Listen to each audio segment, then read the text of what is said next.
Ireland has put... Very well done. Minister. Thank you, Mr. Speaker. The Secretary of State has regular discussions with ministers at the Ministry of Defence on No. 4 School of Technical Training. I will be meeting with ministers at the Ministry of Defence shortly to explore options not only on maintaining St Athan's role as an important military and civilian site, but how to enhance the wider military presence in Wales. Mrs. Madeline Mood. Thank you, Mr. Speaker. The Commandant has said the school will close before April 2024. What steps is the Secretary of State taking, given that it's in his constituency, to ensure that the people there will have a chance to either move to Cosford or Lynham, or, even better, remain in Wales with this viable school remaining where it should be? Minister. Thank you, Mr. Speaker. Well, thankfully, those who work at St based at St Athan have a very strong champion in the local MP and the Secretary of State for Wales in ensuring that the military presence is maintained. We just wish the Welsh Government was slightly more cooperative. Order. Questions to the Prime Minister. Siobhan McDonough. Mr. Speaker. The Prime Minister. Mr. Speaker, I know the whole House will want to join me in paying tribute to PC Andrew Harper, who was killed while on duty. His death and the serious injuries sustained by PC Stuart Oughton in London and PC Gareth Phillips in Birmingham are a powerful reminder of the dangers that police officers face every day to keep us safe. Mr. Speaker, this morning I had meetings with ministerial colleagues and others. In addition to my duties in the House, I shall have further such meetings later today. Siobhan McDonough. Mr. Speaker, can I associate myself with the brave acts mentioned about the police officers? The former Brexit, Mr. Speaker. The former Prime Minister's deal was unacceptable to this House. But to leave without a deal is unthinkable. Yet the Prime Minister pursues a game of brinkmanship built on the livelihoods, health and future of my constituents and our country. But there is still an option to resolve this once and for all. If the Prime Minister really believes in no deal, let him put it to the people and ask our people if that is the price they want to pay. Prime Minister. Mr. Speaker, as the Honourable Lady knows very well, this government will take this country out of the European Union on October the 31st. There is only one thing that stands in our way. It is the surrender bill currently being proposed by the leader of the opposition.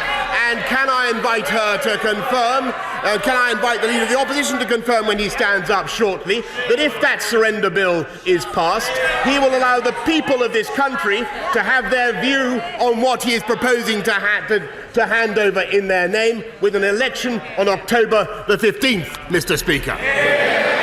Robert Halfon. Thank you, Mr. Speaker.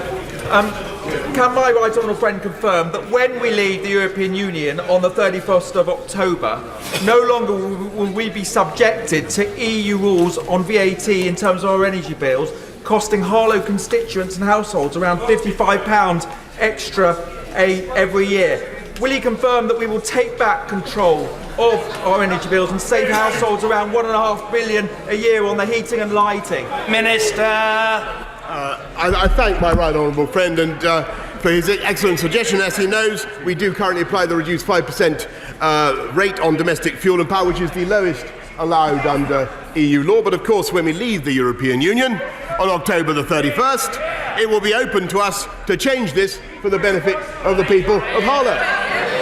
Jeremy Corbyn. Thank you, Mr. Speaker. I start by paying my deepest respects to PC Andrew Harper, who died in the line of duty. It's a reminder about the risk that he faced and police officers faced all the time, trying to protect communities. Our sympathies to his family, to his colleagues and his friends. I also, Mr. Speaker, want to send our condolences to those people affected by Hurricane Dorian that hit the Bahamas at the weekend. I'm hoping and I'm sure that the government and DFID will be doing all they can to make sure all help is sent there that's necessary. Yesterday, it was revealed, Mr. Speaker, that the Prime Minister's negotiating strategy is to run down the clock, and that the Attorney-General told the Prime Minister his belief that the European Union would drop the backstop was a complete fantasy.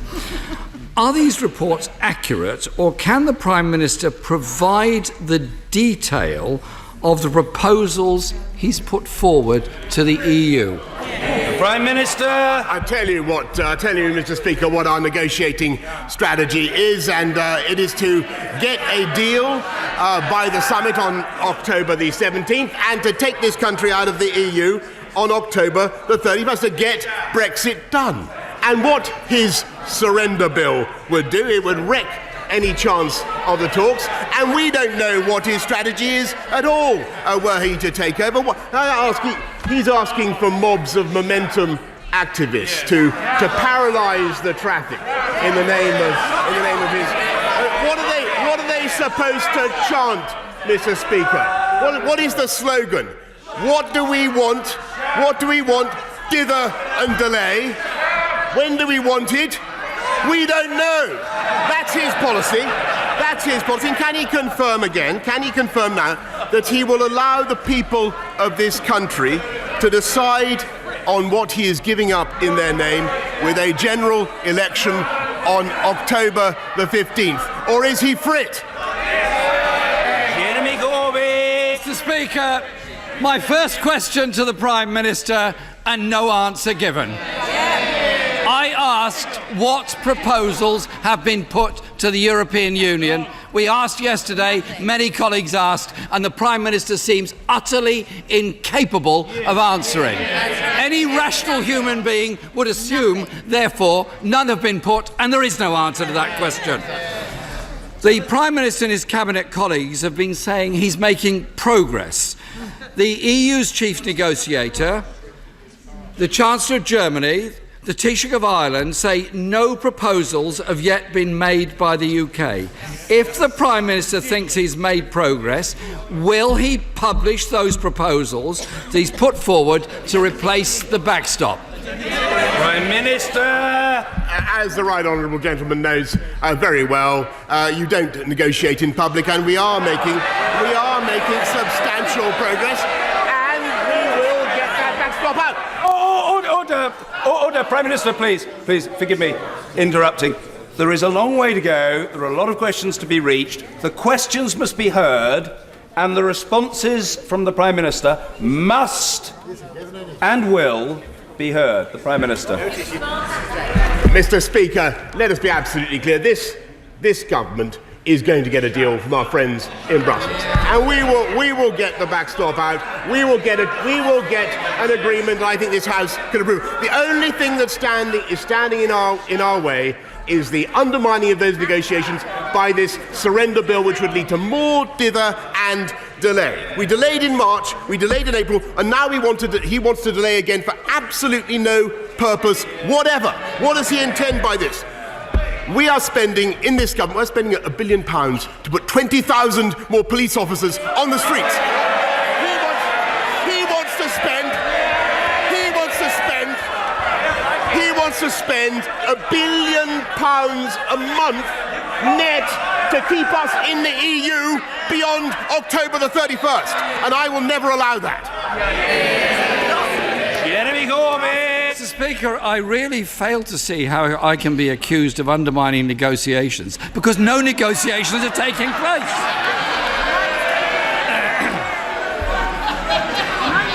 He's been Prime Minister for 6 weeks and he promised to get Brexit sorted. In 6 weeks, he's presented nothing to change the previous Prime Minister's deal, which he twice voted against. These negotiations that he talks about are a sham. All he's doing is running down the clock. At the weekend, the Chancellor of the Duchy of Lancaster said food prices will go up under no deal. Will the Prime Minister publish the Yellowhammer documents so that people can see which food prices will go up and by how much? Mr. Speaker, the Chancellor of the Duchy of Lancaster said absolutely no such thing. I can tell him the preparations for no deal, thanks to his good offices and thanks to his efforts, are very far advanced. But I tell you, the surest way of getting no deal is to undermine this country's ability to negotiate, which is what he is doing. And I have to say, Mr. Speaker, that if this bill is passed this afternoon, I have to say I don't want an election. I don't think he wants an election. But there's a petition on his own Labour. There's a petition on his own Labour website with 57,000 people, including Carol, Nigel, Graham, and Phoebe, calling for an election. I don't know whether there's a Jeremy on the list, but Mr. Speaker, I know he's worried about free trade deals with America, but there's only one chlorinated chicken that I can see in this House, and he's on that bench. Will he confirm again? Will he confirm that he will let the people decide? Let the people decide on what he is doing to this country's negotiating position by having a general election on October the 15th. Jeremy Corbyn! Well, maybe the Prime Minister could tell us what the negotiating position actually is. And since the question I asked, the Prime Minister may have forgotten it in his rather lengthy peroration there, that the British Retail Consortium said, and I quote, that it was categorically untrue when the Chancellor of the Duchy of Lancaster denied there would be shortages of fresh food. Mr. Speaker, I hope no more young female staff are going to be frog-marched out of Downing Street. Because there was another government leak at the weekend concerning, Mr. Speaker, there was another government leak at the weekend concerning disruption of our ports. The leaked documents written by the government in the last fortnight show no deal would lead to shortages on the shelves and of medical supplies in hospitals. People need to prepare. So can I ask the Prime Minister again, will he publish in full the Yellowhammer documents so people can see which foodstuffs are not going to be available, which medicines are not going to be supplied, and what will happen to the shortages of vital supplies in every one of our hospitals all over this country? Prime Minister! Mr. Speaker, I'm afraid that the Right Honourable Gentleman is guilty of the most shameless scaremongering. We have made ample preparations for coming out of the EU. What his party is recommending is yet... Order! It's very difficult to hear the responses from the Prime Minister. Members must calm themselves. There is a long way to go. The Prime Minister. Mr. Speaker, what he is recommending is yet more dither, yet more delay, yet more uncertainty for business. What we in this government want to do is deliver on the mandate of the people. Now, he used to be a Democrat. He used to believe in upholding the referendum result. Can he say now whether he would vote in favour of leave or remain? And can he say now whether he's in favour of a second referendum or not? Jeremy Corbyn! The Prime Minister failed to answer my questions about food supply, about medicine supplies, and about the problems in hospitals. He refuses to publish the Yellowhammer documents, and he talks about scaremongering. Where does the information come from other than his office in his government? And he's obviously so confident of the position he's adopted, he's now preparing to spend £100 million of our money on an advertising campaign in order to try to persuade people that everything's fine. He knows it's not, they know it's not, he is hiding the facts. The government has refused to publish its impact assessments on how a no-deal Brexit would affect poverty levels in this country. They received a request under the Freedom of Information Act from the Glasgow-based Poverty Alliance. The DWP replied that the public interest would not be served by that disclosure. Will the Prime Minister publish that analysis? If he won't, what has he got to hide? Mr. Speaker, unlike the Right Honourable Member, who would squander £1 billion a month of taxpayers' money on staying pointlessly in the EU, this government is getting on with running a sound economy so that the poorest people in our in our country are seeing increases in their wages for the first time in more than a decade, and I'm proud to say that those on the living wage, Mr. Speaker, are now taking £4,500 more home every year than they were in 2010, thanks to this Conservative government. Jeremy Corbyn! Speaker, you don't have to go very far from the portals of this House to see real destitution. People begging and sleeping on the streets. Child poverty is up since 2010. Pensioner poverty is up. In-work poverty is up. And he won't give us any of the information of the assessments of increased poverty that could come from his government's proposals. We are less than 60 days away from leaving the EU with no deal. The Prime Minister has had 2 days in office before the summer recess and then planned to prorogue Parliament. Yesterday, he lost one vote, his first vote in Parliament, and he now wants to dissolve Parliament. He's desperate, absolutely desperate, to avoid scrutiny.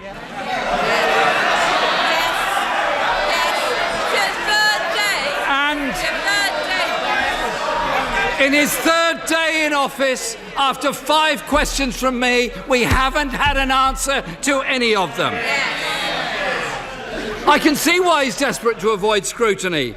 He has no plan to get a new deal, no plan, no authority, and no majority. Mr. Speaker. Order.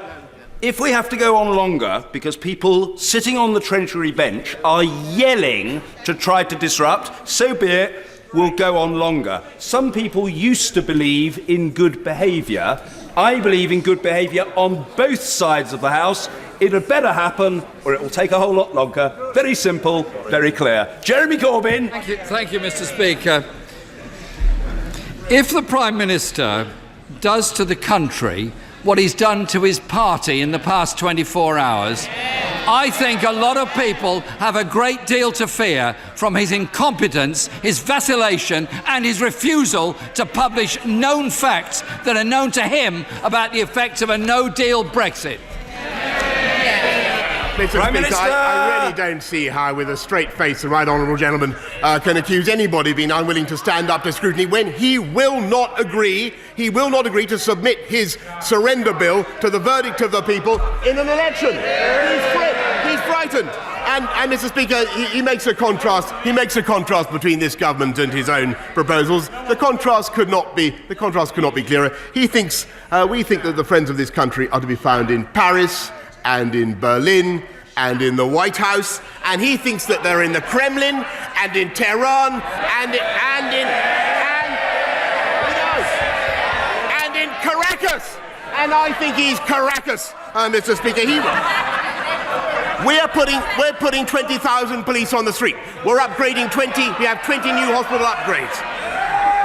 We are growing the economy. He, by contrast, would put a £300 billion tax on every company in the country. He wants a tax on homes, and he's calling incessantly for a general strike. The Shadow Education Secretary says that their economic policy is, and I quote, Mr. Speaker, by your leave, shit or bust. I say it's both. I say it's both, Mr. Speaker. What this country needs is sensible, moderate, progressive, Conservative government, and to take this country out of the EU on October the 31st, and that is what we are going to deliver. Order.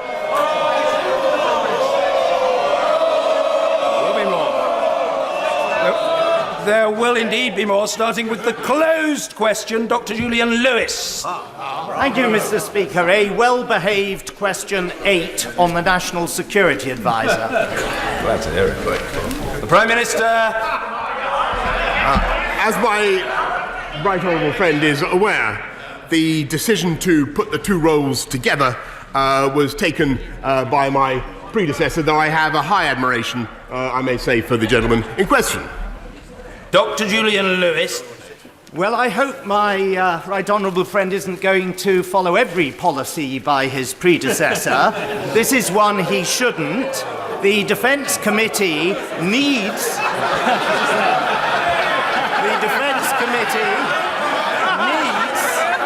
to take evidence from the National Security Advisor on the previous failure to anticipate the Iranian reaction to the British seizure of a tanker in the Gulf. It's hardly likely, however, that the Cabinet Secretary will come before the Defence Committee. So wouldn't it make sense as soon as possible to have a full-time occupant of the post of National Security Advisor so select committees and the NSC itself can do our jobs properly? Prime Minister! Mr. Speaker, I think that the role has been very well performed in recent times. I take my right honourable friend's point very humbly and sincerely, and I will make sure that invitations to appear before his committee are considered in the usual way, and he gets all the satisfaction that he desires. Ian Blackford! Thank you, Mr. Speaker. Last night, Parliament once again defeated this shambolic Tory government. Today, Mr. Speaker, we have seized back control from a Prime Minister who is behaving like a dictator more than a Democrat. The Prime Minister must be stopped. MPs must unite across this House to take no deal off the table tonight. Mr. Speaker, we will defeat the government again. So can the Prime Minister tell us, when we succeed, will he respect the democratic vote of this House, the democratic will of the people we represent, and finally act to remove the threat of a catastrophic no-deal Brexit? Prime Minister! Mr. Speaker, I might ask the right honourable gentleman if he will respect the democratic will of the people of the United Kingdom, as this House voted to do time and time and time again, and that is implement the result of the referendum. Ian Blackford! Mr. Speaker, I know he's a new boy, but can I suggest to him, we ask the questions, he's supposed to answer them. And, you know, quite simply, Mr. Speaker, me and my colleagues, we are sent here by the people of Scotland. We have a majority. The people of Scotland voted to remain in the European Union. We're not going to be dragged out against our will by the Prime Minister. Mr. Speaker, the Prime Minister also mustn't be paying attention to the polls this morning, which show that the SNP is polling to win a majority in Scotland once again, with the Tories in retreat. So if he wants an election, enable the bill and bring it on. It's clear for all of us to see that the Prime Minister is playing a game of bluff and bluster. He doesn't care about stopping a no-deal Brexit. His strategy, as his lead advisor put it, is a sham. This isn't a Parliament versus the people. It is a Parliament standing up for the people. Mr. Speaker, the people did not vote for a no-deal Brexit. This Prime Minister is robbing the people of power, handing control to the Leave campaign, a cult now running number 10. So once again I ask the Prime Minister, are you a dictator or are you a Democrat? Will the Prime Minister accept the legislation today so that no deal can be avoided? And let us vote for an election so that the people can truly decide the next steps. Well, Mr. Speaker, I'm a Democrat because I not only want to respect the will of the people in respect of the referendum, but I also want to have an election, or I'm also willing to have an election if the right honourable gentleman opposite's terrible bill goes through. I tell you there's a reason, Mr. Speaker, why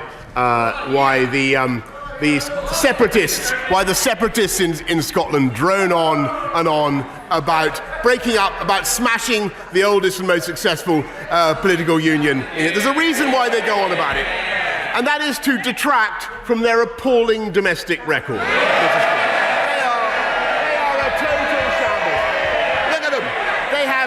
They have the highest taxes anywhere in Europe. They have their educational standards falling, for which they are responsible. They're responsible for it. And their signature policy, this is a useful one, their signature policy is to return, after Brexit, to return Scotland to the European Union, complete with the euro and the full panoply of EU laws, and, as I never tire of saying, Mr. Speaker, surrendering Scottish fish just when they've been taken back by this country. Lucy Allen! Thank you, Mr. Speaker, and can I warmly welcome the Prime Minister to his place. My constituents sent me here to speak for them, and what they care about is better hospital care, more police on our streets, a good school for their children. Does the Prime Minister agree with the people in Telford that these are the issues we should be discussing in this place? And will he commit to building on his very welcome spending announcements to deliver great public services for my constituents in Telford? And I thank the Honourable Lady very much. Of course, we love Telford, and Telford is going to see even more when my friend the Chancellor, my right honourable friend the Chancellor, announces his spending review very shortly. There will be investment in NHS, in more police officers to keep our streets safe, to keep the Honourable Lady's streets safe, and more money for every school in this country, Mr. Speaker. Conservatives are delivering on the priorities of the British people. Nicholas Chapman! Mr. Speaker, you know I'm not a doomster or a gloomster, but on that positive note, I'd like to thank the Prime Minister for boosting support for Scottish independence into his premiership, maybe his last few weeks in premiership. Prime Minister, according to the research published by the UK Trade Policy Observatory, a no-deal Brexit would cost up to 1,100 jobs in my Dunfermline and West Fife constituency and over 63,000 jobs across Scotland. Can the Prime Minister explain to me and my constituents who are facing this dreadful prospect and what their families should do in terms of the heavy price that they're paying for a Brexit they never voted for? Of course, Mr. Speaker, we are preparing for a no-deal Brexit if we absolutely must. I don't think that the consequences will be anything like as bad as the merchants of Project Fear have said. But the way to avoid a no-deal Brexit is to allow this government to get on and do a deal at the summit on October the 17th. And the choice for this country is who do they want doing that deal? This government or that Labour Party led by Jeremy Corbyn? Yeah, we don't name people in the chamber. People must observe the rules. Order. I am simply and politely informing the Prime Minister of the very long established procedure with which everybody, including the Prime Minister, must comply. That's the position. No doubt, no argument, no contradiction. End of the matter. Dame Cheryl Gillan. Mr. Speaker, can I welcome the new Prime Minister to the dispatch box and tell him that this year we celebrate 10 years since this House passed the Autism Act. It is still the only disability-specific piece of legislation in the UK. The all-party parliamentary group, members from all sides of this House, are going to publish next week the 10-year annual review with recommendations for government right across the board. Will my right honourable friend undertake to look at these recommendations carefully and instruct his Chancellor to put more resources and more money into helping people with autism and their family receive the help and services they need? Prime Minister! I want to thank my right honourable friend very much for everything that she has done for that cause over many years, and also to reassure her that very shortly the Chancellor of the Exchequer will be outlining not just more money for primary schools and secondary schools, but also a big investment in schools for special educational needs and disabilities. And that is, again, delivering on the priorities of the British people. Geraint Davis. Mr. Speaker, people in Swansea voted to leave the EU, but Leave voters are saying to me they didn't vote for a no deal. They didn't vote for do or die on 31st of October. They want to live. They voted for good things, for more money, for more jobs, more control, and now they see they're going to get less money, less jobs, less control. So they want the final say. So will he undertake when he goes to extend Article 50 after the passage of this bill we're seeing this afternoon, will he ensure that there's a proper referendum so there's a choice between a managed deal and remain and not kamikaze no deal? Prime Minister. Well, I can tell the honourable gentleman that if he wants to put that matter to the people, then the best thing he can do is persuade his right honourable friend in the front row to summon up his courage, to stop being so frit, and if he's going to pass this wretched surrender bill, then at least to submit it to the judgment of the people in the form of a general election. And if he wants to implement the will of the people of Swansea, what he should do is vote with this government and not with the surrender bill tonight. Mr. David Gawke. The Prime Minister has said that the prorogation of Parliament was nothing to do with Brexit. Is that still his position? Prime Minister.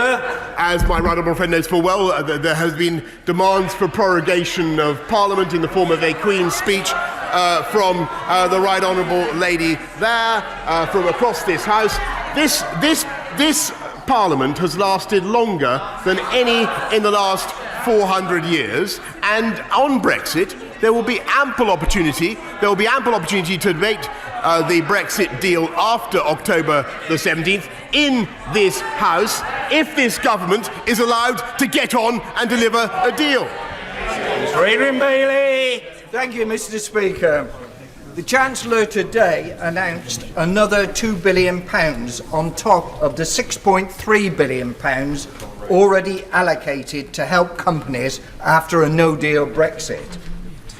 Industry, the public and Parliament have a right to know which industries will benefit, for how long, and what the total cost will be to the taxpayer. Can the Prime Minister tell us? Minister. I can tell the honourable gentleman that there is a great deal of preparatory work going on, and particularly in the West Midlands, which he represents, to make sure that automotive supply chains are indeed ready for a no-deal scenario. But we don't want a no-deal scenario, Mr. Speaker, and the way to avoid it is not to vote for the absurd surrender bill that is before the House today, and let the government get on and negotiate a deal, because that is what we want to do. Mr. Douglas Ross. Mr. Speaker, the Scotch whisky industry is hugely important in Murray, and the potential tariffs applied by the US as part of their trade war with the EU could cost hundreds of thousands of jobs across Scotland and the United Kingdom. So what representations has the Prime Minister made to President Trump on this matter, and will his government do everything possible to avoid these tariffs being applied to the Scotch whisky industry? Prime Minister. I congratulate my honourable friend on everything that he does to represent that vital industry, which indeed earns billions of pounds in revenue for this country. And I think that tariffs on Scotch whisky would be absolutely absurd, a point that we've made repeatedly to our friends in the United States. But again, when we do free trade deals around the world, Scotch whisky is one of those many products that will have its chances boosted in export markets where it is currently growing. Aaron Lee. Mr. Speaker, last weekend in Lincoln and right across the country, there were cross-party protests against prorogation of Parliament. Does this unelected Prime Minister, who's got no majority in this House, believe that his attack on our democracy is his only means of forcing a disastrous no-deal Brexit on Lincoln and on the businesses and people of this country? Prime Minister. Well, if she wants to speak for the people of Lincoln, who after all voted to leave, yes, they did. I think the best thing she could do is make sure that we come out of the EU on October the 31st with a deal, and if she is genuinely prepared to frustrate that ambition through the surrender deal being proposed today, then will she at least have a word with her friend on the front bench and urge him, since she speaks of democracy, urge him to submit his bill to the will of the people in the form of a general election on October the 15th. Will she at least say that to him? Karen Bradley. Thank you, Mr. Speaker. Many of us in this House will know the value of community hospitals in our constituencies, none more so than the Leek Moorlands Hospital in my constituency. There's recently been a consultation on the provision of healthcare in North Staffordshire, and there's understandable concern about the future of Leek Moorlands. So can I ask the Prime Minister to join my campaign to keep the Leek Moorlands Hospital open in Leek with enhanced services for the benefit of all the people of Leek and the Staffordshire Moorlands? Well, firstly, Mr. Speaker, can I thank my right honourable friend for everything that she has done for the people of Northern Ireland. Thank her rightly for raising this issue in her constituency with me. Of course, she will understand that the decisions affecting Leek Moorlands must be led by clinicians, but I hope that a solution can be found that benefits everyone in my right honourable friend's constituency. Blomfield. Thank you, Mr. Speaker. In a desperate attempt to win yesterday's vote, the Prime Minister apparently made emotional appeals to Conservative MPs that he was serious in seeking a deal. But his answers in the House yesterday and today make it clear there are no real negotiations, in public or in private. Those with whom he claims to be negotiating in the European Union have said nothing has been put on the table. So does the Prime Minister understand why across this country people find it difficult to trust a word he says?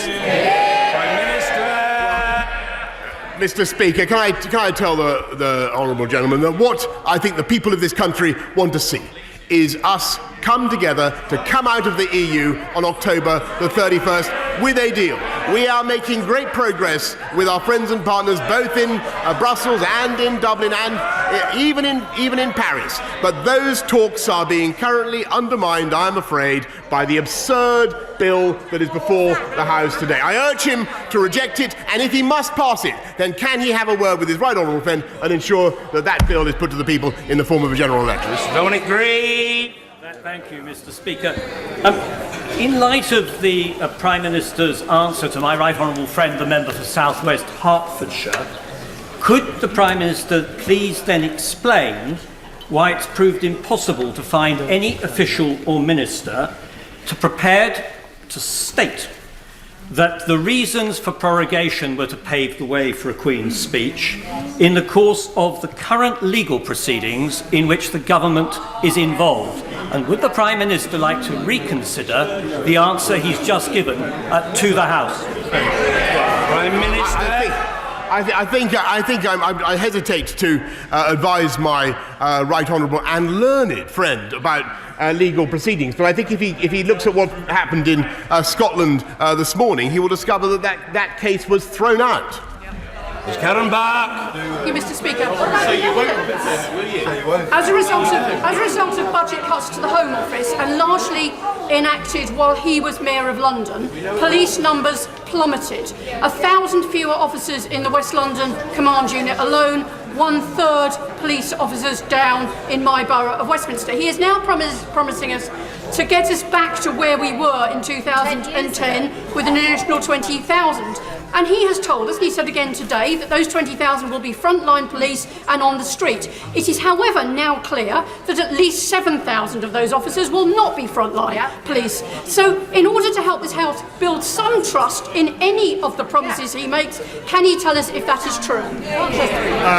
Mr. Speaker, I think it's absolutely bizarre that a Labour Member of Parliament for London should ignore the role of the present Mayor of London, who is frankly not a patch on the old guy, and I left him £600 million, by the way. I left him £600 million, and he squandered it on press officers.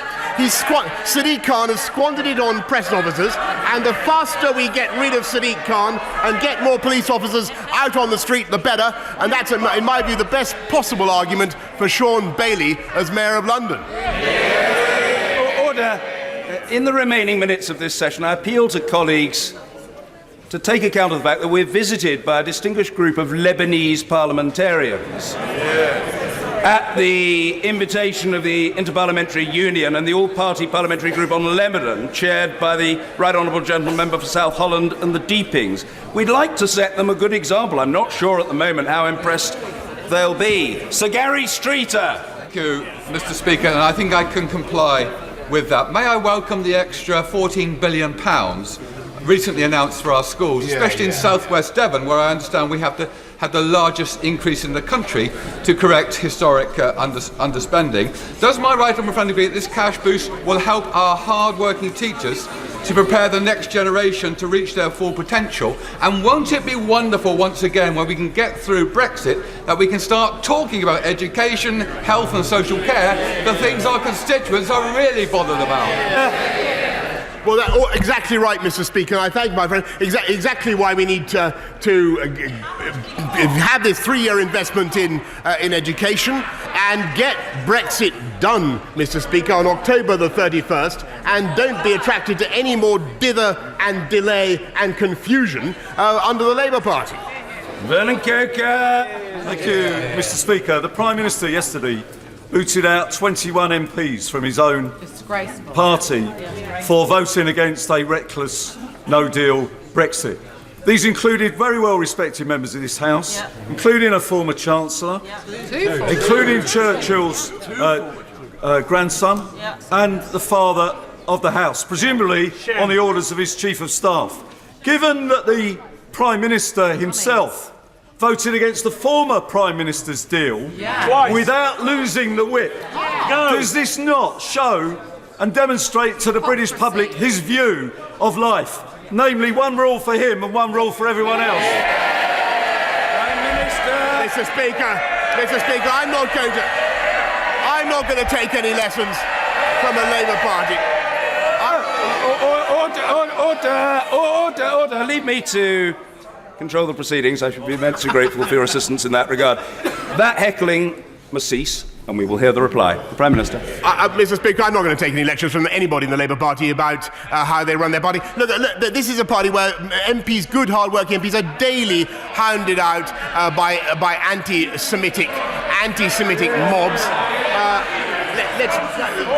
Let's be absolutely clear. If the Right Honourable Gentleman is actually interested in democracy, if he's interested in democracy, then I hope he's been listening to what I've been saying today.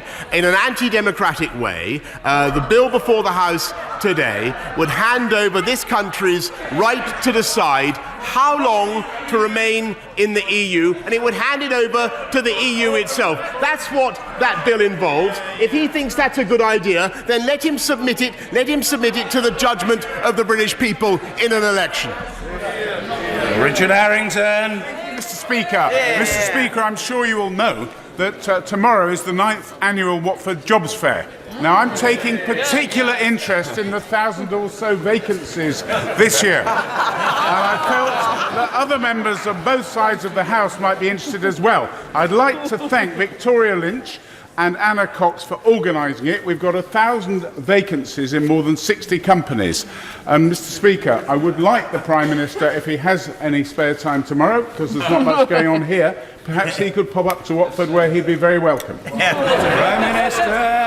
I thank my right honourable friend, who has been a wonderful champion for Watford and for conservative values, he's also done a great deal to. I've been to campaign for him in Watford, and I've seen how popular he is. May I say that there are 20,000 job vacancies now in the police, if he wishes to take up that role, or if anybody in Watford wishes to take up that role, and there are many more in nursing, because as he knows, in Watford and across this country, unemployment is at a record low and employment is at record highs because of the sound economic policies this government has followed. Thank you. McInnes. Thank you, Mr. Speaker. This week, the Director General of the CBI wrote to all MPs in the North West urging us to do everything we can to get a deal that works for businesses in our region. The CBI says a no-deal Brexit would be disastrous for North West business, particularly small businesses. And we all know what the Prime Minister has said in the past about business. But now that he has assumed a position of some responsibility, will he stop this relentless posturing around no deal, listen to the CBI and work to protect our vital businesses? Prime Minister. Again, a bit rich from a member of a party whose shadow chancellor says that business is the enemy, and she should listen. She should listen. She should listen. Where is he? Not there. Where he's gone. She should listen to the people of her constituency who voted to leave the EU and implement their wishes. And that is what this government is going to do. Sir Roger Gale. Mr. Speaker, much has been made about provision for EU nationals resident in the United Kingdom post-Brexit. Much less comfort has been offered to those 1.5 million United Kingdom nationals resident throughout the rest of the European Union. Is the Prime Minister in a position to confirm, not on a piecemeal but on a pan-European basis, that all pensions will be paid in full, that exportable benefits will continue to be paid in full, that healthcare will be covered in full, and that rights of domicile and freedom of movement will be protected? There are frightened people who need an answer. Prime Minister. I thank my right honourable friend, and I can assure him that that matter is, of course, at the top of our concerns with all our EU friends and partners, and we've made it absolutely clear, Mr. Speaker, that the very, very generous offer that this country has rightly made to the 3.4 million EU citizens here in this country must be reciprocated symmetrically and in full by our friends in the way that he has described. Stephen Morgan. Thank you, Mr. Speaker. The Prime Minister has said the great city of Portsmouth is too full of obesity and drug addiction.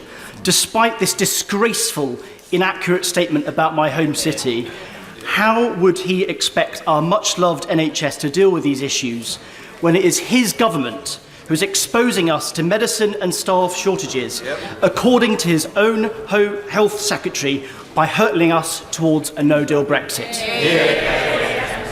Minister. Mr. Speaker, I must correct the honourable gentleman, because in fact unemployment is well down in his constituency, employment is up, and health outcomes are up. And when I made those remarks, which was many years ago, it was I'm afraid when his constituency had the sad misfortune to have a Labour government in power. That is no longer the case. Thompson. Thank you very much, Mr. Speaker. Like me, I know that my right honourable friend has deep concerns about the unfair retrospective loan charge. It is tearing families apart, driving people to despair, and reportedly some to suicide. With over 8,000 people signing my petition saying that we cannot go on like this, can my right honourable friend advise the House on what urgent action his government will be taking to address this? I thank my honourable friend, because this is an issue that my own constituents have raised with me, and I know that many of my honourable friends have had this issue raised with them. I'm sure that members on all sides of the House have met people who have taken out loan charges in the expectation that they could reduce their tax exposure. It is a very, very difficult issue. A very, very difficult issue, and what I have undertaken to do is to have a thoroughgoing review of the matter. And of course, I will make sure that my honourable friend has every opportunity to have further discussions with the Treasury about how to redress the situation, but it's about the gravity. Singh Desi. Thank you very much.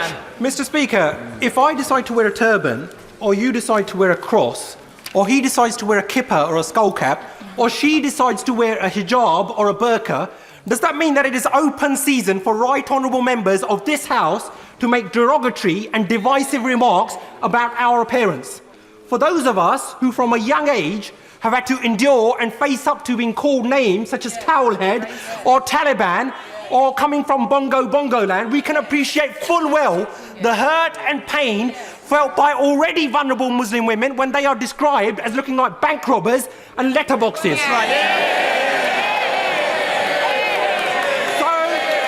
So rather than hide hide behind sham and whitewash investigations? When will the Prime Minister finally apologise for his derogatory and racist remarks?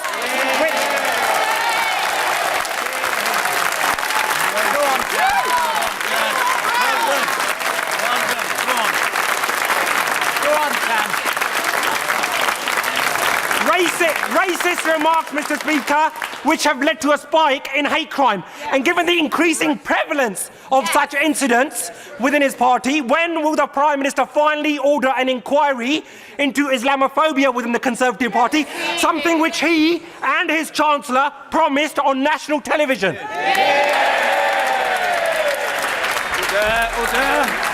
Let's hear the answer. The Prime Minister. Mr. Speaker, if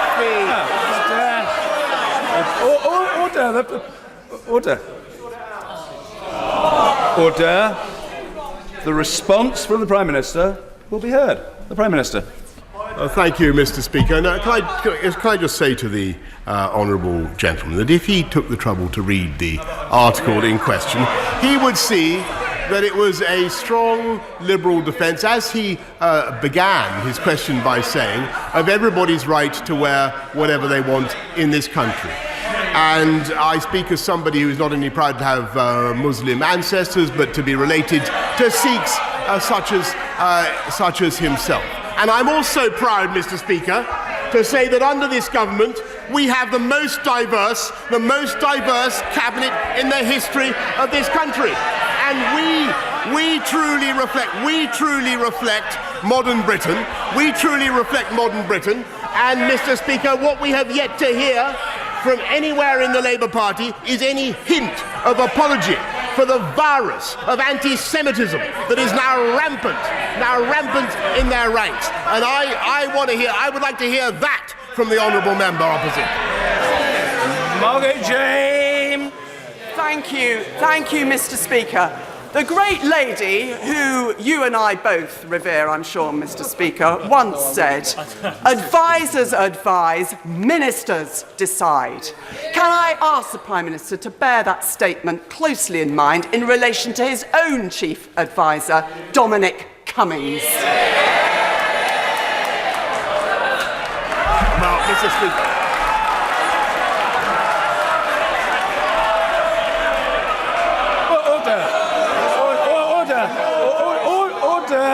The reply must be heard. If the House were to want, as a matter of course, to allow clapping by decision of the House, so be it. But it should not otherwise become a regular practice. But we've heard the question, pungently expressed. Let's hear the answer from the Prime Minister. Speaker, I'm used to breasting applause from Labour audiences, particularly since, unlike the gentleman opposite, we are actually devoted to delivering on the mandate of those Labour constituencies, and we are going to take the UK out of the EU on October the 30th. And as for the excellent question that my honourable friend asked, be in no doubt that we are deciding on a policy to take this country forward, not backwards, as he would do. Finally, Jo Swinson. Thank you, Mr. Speaker. Can I say to the Prime Minister that his response to the honourable member for Slough was appalling. Yes. An apology is what was required rather than some kind of justification that there is ever any acceptable context for the remarks such as he made in that column. He is the Prime Minister of our country. His words carry weight, and he has to be more careful with what he says. My constituent, Kristen, is afraid because her mum, a European citizen, has been struggling to get settled status after 45 years in this country. Our friends, colleagues and neighbours deserve better than his failures and his carelessness with language.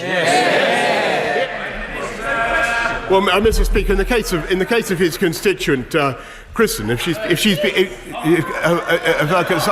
case of her constituent Kristen, if she has indeed been here for 45 years, and I'm sure she has, then she should be automatically eligible to settled status.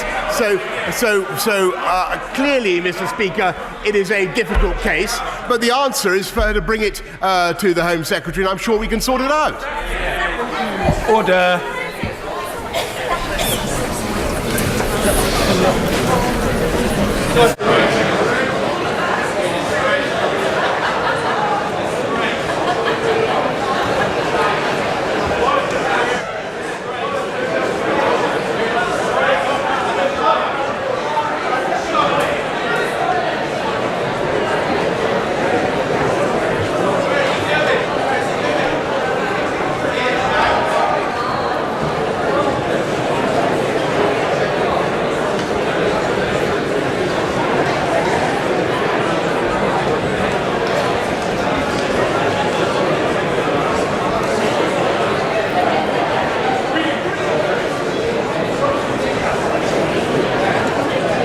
Appeal to members who are intending to leave the chamber to do so quickly and quietly so that we can proceed with the statement by the Chancellor of the Exchequer and the questioning that will flow from it. Statement, the Chancellor of the Exchequer, Chancellor Sajid Javid. Thank you, Mr. Speaker. Let me start by saying a few words around the circumstances around today's statement. We are in uncharted waters. I understand the strong feelings around the House on these important questions, but it cannot be right for a proud sovereign democracy to ignore the will of the people. If the House votes for this bill this afternoon, then all that we are doing is delaying what the people have entrusted us to do and creating even more uncertainty for our democracy and our economy through a general election that nobody wants. But, Mr. Speaker, we cannot allow that uncertainty to distract us from delivering on the people's priorities.